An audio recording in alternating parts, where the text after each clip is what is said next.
مزید اچھی ویڈیو دیکھنے کے لیے سبسکرائب کیجیے IDTV چینل کو اور سب سے پہلے ویڈیو دیکھنے کے لیے بیل آئیکن پر کلک ضرور کیجیے۔ اعوذ باللہ من الشیطان الرجیم، بسم اللہ الرحمن الرحیم۔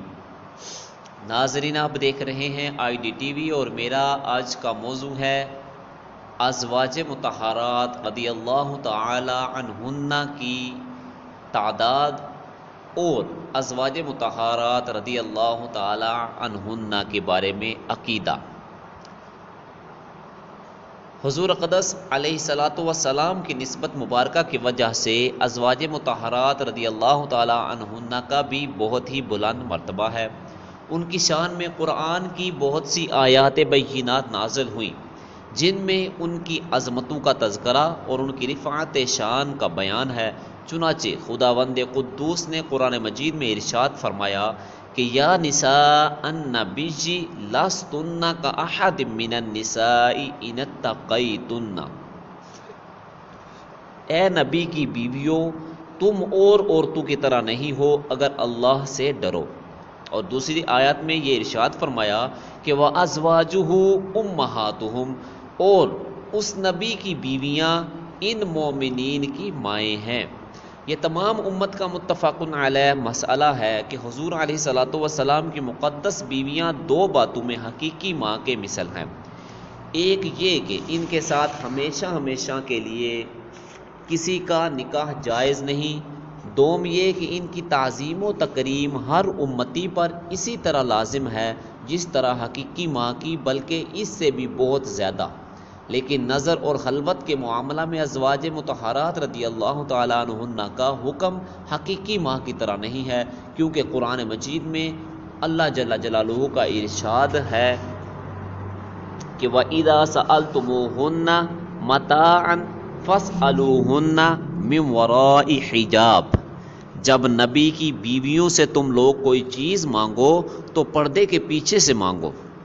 مسلمان اپنی حقیقی ماں کو تو دیکھ بھی سکتا ہے اور تنہائی میں بیٹھ کر اس سے بات چیت بھی کر سکتا ہے، مگر حضور علیہ الصلاۃ والسلام کی مقدس بیویوں سے ہر مسلمان کے لیے پردہ فرض ہے اور تنہائی میں ان کے پاس اٹھنا بیٹھنا حرام ہے۔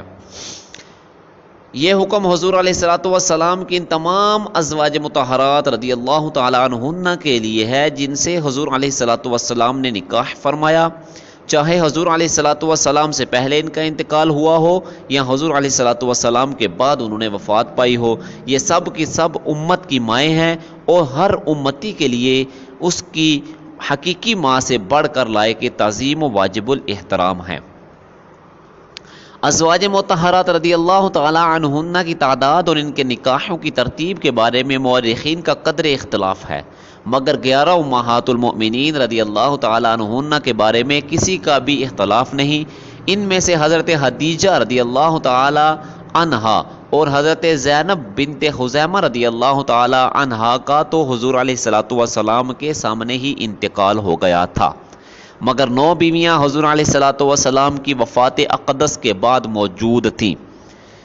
ان 11 امت کی ماؤں میں سے 6 خاندان قریش کے اونچے گرانوں کی چشم و چراغ تھیں، جن کی اسماء مبارکہ یہ ہیں: